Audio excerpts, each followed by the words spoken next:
저는 시간의 문제지 다시 10만 전자 간다고 보고 있습니다. 아, 그래요?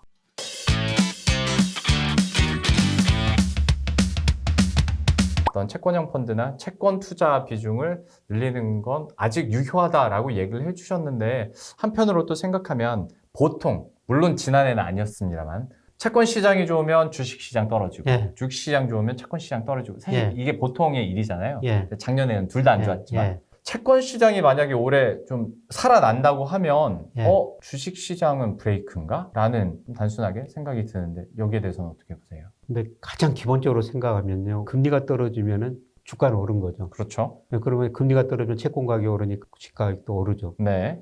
장기적으로는 우리 고체 3년 수익률 대표 시장금이죠. 그거하고 코스피하고 상관계수 구하면은 마이너스 0.7 정도 나와요. 네. 채권 시장 오르고 주가 오르고 같이 발생했다는 거죠. 음. 근데 때로는 이제 다른 방향으로 나타날 때가 있죠. 그럴 때는 금리가 떨어지더라도 기업 이익 증가율이 더 낮아져 버리면은, 네. 금리 떨어진 것보다 기업 이익 증가율이 더 떨어지면 금리 떨어져도 주가는 떨어질 수가 있는 그렇죠. 겁니다. 네. 이럴 때는 금리하고 주가하고 상관계수가 플러스가 나타날 수가 있어요.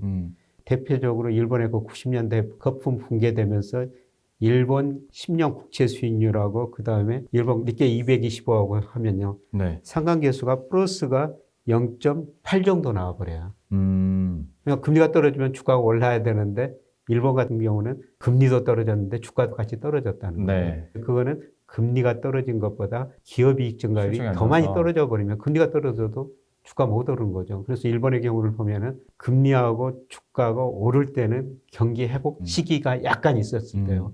경기가 좀 회복되다가 다시 경기가 나빠지면 주가하고 금리가 같이 떨어져 버렸죠. 그런데 일반적으로 금리하고 채권 수익률, 주가하고는 역의 관계가 있죠. 네. 우리나라도 시기에 따라 가지고는 이 관계가 어떤 때는 정의 상관관계도 있고 어떤 때는 역의 상관관계도 있는데요. 네. 네, 저는 기본적으로는 우리나라는 일본처럼 아직 디플레에 빠졌지 않았다고 생각하고 있습니다. 네. 네, 그래서 기본적으로는 채권하고 아직까지도 주가하고 역의 상관관계에 있다. 네, 그래서 채권 수익률 떨어지고 채권 가격이 올라가고 주가도 올라갈 수 있다. 아, 예, 그게 올해다 그렇게 보고 있습니다. 우리 국내 기업들의 실적 컨센이 좀 하향 조정되고 있는 분위기긴 한데, 네. 그래도 이거는 어느 정도 감내하고 갈 수 있는 상황이라고. 그러니까 우리 기업 실적이 아예 망가지는 그런 시나리오는 생각을 안 하시는 거 아니에요? 예, 근데 뭐 주가라는 건 기업 실적을 올해 것보다는 내년 거를 반영하게 네, 되죠. 네. 예를 들어서 얼마 전에 그 삼성전자가 1분기 영업이익이 4조 5천억으로 거의 13분기 만에 네. 최저치를 기록했다. 근데 그날 삼성전자 1% 올렸어요. 그날부터 지금까지 계속 오르고 있지 않습니까? 올해 삼성전자 이익 안 좋을 겁니다. 예, 제가 최근에 삼성전자 강의를 여러 번 가고 다다음 주에도 또 가는데요. 네. 근데 그 직원들 보니까 조금 표정이 어둡기는 어두워요. 아, 당장 그 1층 현관에 들어갔더니 전기불을 많이 꺼놨더라고요. 삼성이 전기불 아낀다고요? 진짜 힘든가 보네. 모든 분야에서 비용 절약하는 아, 거죠. 진짜요? 네. 네, 그런데 제가 또 긍정적으로 보는 거는 그렇게 비용을 절약하면서 투자 계획을 세워놓은 건데 그거는 네. 하나도 안 줄이겠다는 겁니다. 음, 이런 어려운 시기에 투자를 많이 해놓으면 또 회복 사이클이 있거든요. 그렇죠. 그때 더 많은 이익을 내게 되죠. 비용도 줄이고 회복되면 또 이익을 더 많이 내고요. 그리고 제가 그 삼성전자 주식을 계속 사라고 말씀드렸던 거는 삼성전자 주가가 선행지수 순환변동치하고 방향이 똑같아요. 그러니까 제가 여러 가지 주가를 볼 때 선행지수 순환변동치도 보는데요. 그게 2021년 6월에 정점을 치고 떨어지기 시작했고요. 삼성전자 주가가 조금 선행해요. 삼성전자 주가가 먼저 떨어졌고 우리 경기 나빠졌고 선행지수 떨어졌고 지금 경기가 굉장히 나빠진 거 아닙니까? 네. 네, 그런데 제가 선행지수를 예측해 보니까 물론 제 예측입니다. 3월 전후에 저점이 나오거든요. 네. 그러면 현재 경기는 굉장히 나쁘다는 거죠. 그렇죠. 근데 선행지수가 제 예상대로 3월을 저점으로 그 이후로 오른다면은 내년에는 경기가 좋아진다는 겁니다. 그렇죠. 삼성전자 이익도 늘어난다는 거죠. 진짜 이런 질문 드리면 안 되는데 교수님을 모시고 이런 삼성전자 얘기 듣다 보면 그러면 아이고 그러면 7만 원 회복할까 8만 원 회복할까 그런 고민들을 많이 하는데 어떤 가격 회복에 대해서는 좀 어떻게 보세요? 저는 시간의 문제지 다시 10만 전자 간다고 보고 있습니다. 아, 그래요? 그래서 9만 전자 갈 때는 제가 뭐 6만 전자다고 이런 이야기도 했었습니다만 네. 뭐 저는 시간의 문제지 다시 10만 전자 가리라고 보고 있습니다. 예, 이거 그게- 썸네일로 써도 됩니까? 예, 좋습니다. 저는 2, 3년 이내에 네.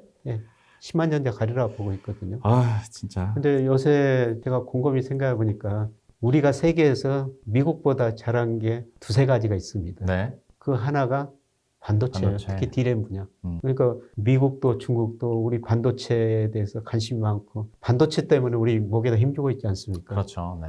네, 그리고 우리가 잘하는 게 2차 전지예요. 네. 2차 전지 수요 엄청 늘어날 겁니다. 전 세계 전기차가 굉장히 빠르게 성장하면서. 음. 근데 2차 전지 우리가 미국보다 더 잘하거든요. 그다음에 요새 보니까 오징어 게임, BTS 이런 거 좋아하실 텐데 컨텐츠 쪽으로. 제가 보기에는 아주 잘 만들어요. 맞아요, 맞아요. 2차 전지, 반도체, 그다음에 컨텐츠까지. 예, 예. 제가 여쭤보지는 않았지만 포트폴리오가 또 하나 형성된 이런 힌트까지 얘기를 해주셨어요. 참 약간 살짝 옆으로 빠졌는데 어떤 채권 시장, 주식 시장 그리고 삼성전자에 대해서까지 한번 얘기를 해드렸고 환율도 잠깐 좀 짚어보겠습니다. 일단 원달러 환율은 그러면 지금으로서 아직 위에 룸이 더 남아있다고 보세요? 아니면 다시 좀 안정화로 계속 좀 갈 거라고 보세요? 조금 반등을 할 겁니다. 최근에 급락했으니까. 네. 예, 그런데 추세는 안전히 꺾였다. 예, 저번에 그 1,440원까지 갔다가 지금 1,230원 안팎에서 움직이고 있는데요. 네. 일시적으로 좀 반등을 할 수가 있습니다. 그러나 추세는 안전히 꺾였다. 요즘 달러 인덱스만 보더라도 그 느낌을 예. 많이 받는 것 같아요. 그래서 제가 제일 중요하게 보는 게 달러 인덱스거든요. 네. 예, 사실 그 1,400원이 넘었을 때 뭐 1,700원 간다, 뭐 2,000원 간다 이런 전망도 나왔습니다. 제가 네. 한 공영방송 나와가지고 1,400원 넘었을 때 연말에 1,280원까지 떨어집니다. 사실 저도 그 전망을 해놓고 안 떨어지면 어떻지? 좀 겁이 났었어요. 그래서 연말을 보니까 1,264원까지 떨어져 버리더라고요. 네. 그러니까 저는 달러 가치가 완전히 고점을 쳤다. 달러 가치가 10% 떨어졌지만 앞으로도 20% 정도 더 떨어질 수 있다. 예, 그만큼 미국의 대내 불균형, 정부 부채가 많고 그 다음에 순대외 부채가 너무 많다는 겁니다. 네. 이 불균형을 해소하기 위해서는 달러 가치가 떨어질 수밖에 없다. 달러 가치가 떨어지면 상대적으로 원화 가치는 오를 수밖에 없는 거죠. 네, 그래서 저는 결국은 우리 환율이 2000년에서 작년까지 평균 환율이 1130원이었거든요. 네. 네, 거기에 접근하는 과정이고 때에 따라서는 그 밑으로도 갈 수도 있다. 완전히 원화 가치는 상승 추세로 전환됐다 그렇게 보고 있습니다. 그러면 이것도 제가 교과서적인 반대급부에 대해서도 한번 질문을 드려볼게요. 보통 원화 강세, 달러 약세면 수출 지표상으로는 그러면 악화되는 영향을 주는 거잖아요. 근데 주식시장 측면에서 봤을 때는 또 달러가 약세면 외국인들이 수급적으로 들어올 수 있는 호재이기도 한데 어느 쪽이 더 크게 영향을 미칠 거라고 보세요? 우리 통화가 지금 달러에 대해서만 강세죠. 엔화도 강세, 유로도 강세, 위안화도 강세입니다. 네. 그러니까 수출 측면에서 보면은 미국으로 수출만 덜 낼 수가 있죠. 네. 그러네요. 다른 나라 환율은 거의 비슷하니까요. 그러니까 그렇죠. 이 환율이 우리나라 통화만 유로와 웬 위안화에서 강세가 됐다면 문제인데 네. 달러에 대해서만 강세니까 우리 수출 중 물론 미국 비중이 작년에 15.3%예요. 네. 그러니까 미국으로는 수출이 덜 될 거예요. 네. 나머지 나라는 수출이 별 영향이 없다. 통화 가치가 같이 강세로 가니까요. 오히려 저는 주식시장의 긍정적인 효과가 더 크다고 보고 있습니다. 그래서 외국인들이 올해 들어서 주식을 많이 사고 있는데요. 그런데 큰 그 돈의 흐름을 보니까 작년 11월부터 큰 변화가 일어나고 있거든요. 어떤? 세계 그 주식형 펀드가 주간 단위로 발표하는데 네. 작년 11월 보니까 미국으로는 돈이 거의 주식시장으로 안 들어가고 있습니다.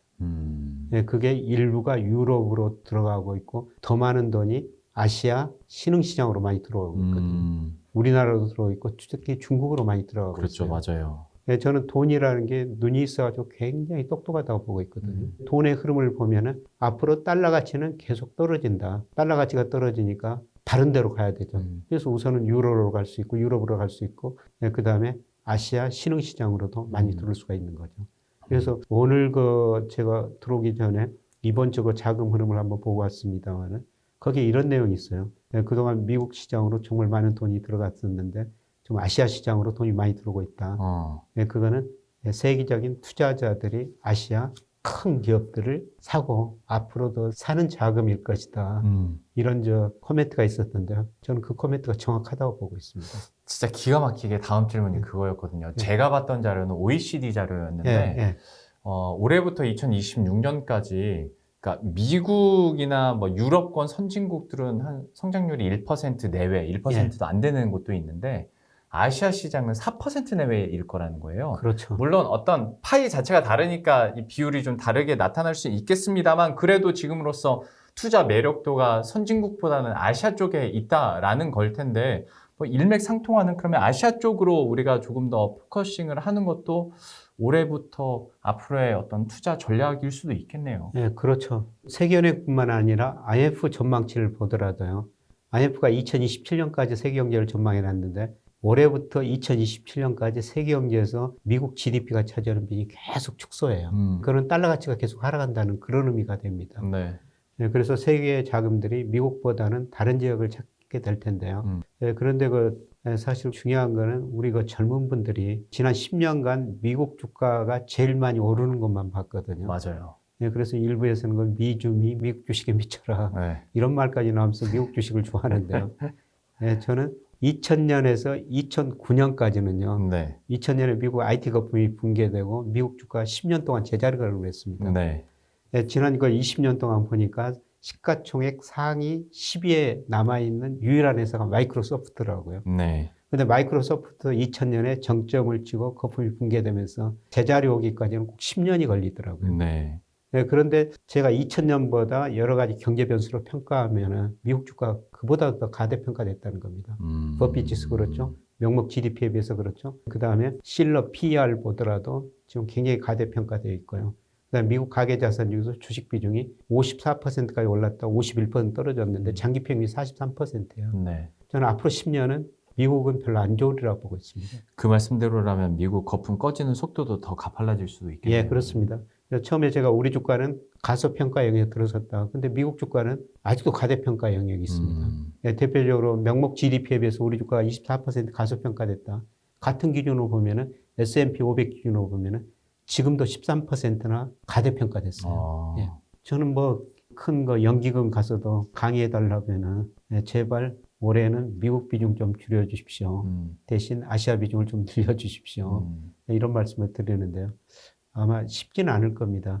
펀드 매니저들이 보통 MSCI 비중 많이 고려하지 않습니까? 그럼요, 당연히요. 거기 보면 절대적으로 미국 비중이 높아요. 네. 그래서 거기 기준에 따르기는 따르되 탄력적으로 운용할 여지가 있을 거 아니냐. 네. 그 비중 한쪽으로 미국 비중은 낮추고 네. 아시안 비중을 좀 늘려주십시오.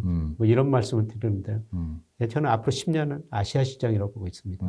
지금보다 상황이 나아질 때고 때문에 사모을 시기고 채권형에 대한 매력도 또한 아시아 시장에 대한 매력도를 얘기를 해주셨으니까 여기에 맞게 공통 분모를 포트폴리오에 모으다 보면 여러분들의 수익률도 조금 더 좋아지지 않을까라는 생각도 들면서 그래도 좋아질 거라는 것 속에 리스크 요인도 충분히 반영을 하셨을 거잖아요. 예. 어떤 리스크가 여전히 상존해 있다고 보고 계세요? 예, 그거는 저는 지정학적 리스크라고 봐요. 경제적 리스크는 그렇게 큰 건 없을 것 같습니다. 다 그러면 예, 반영됐고 2분기, 3분기 미국 경제가 마이너스 성장한다고 말씀드렸습니다만 아마 1분기 후반 주가가 그걸 좀 반영하면서 좀 조정을 거칠 것 같은데요.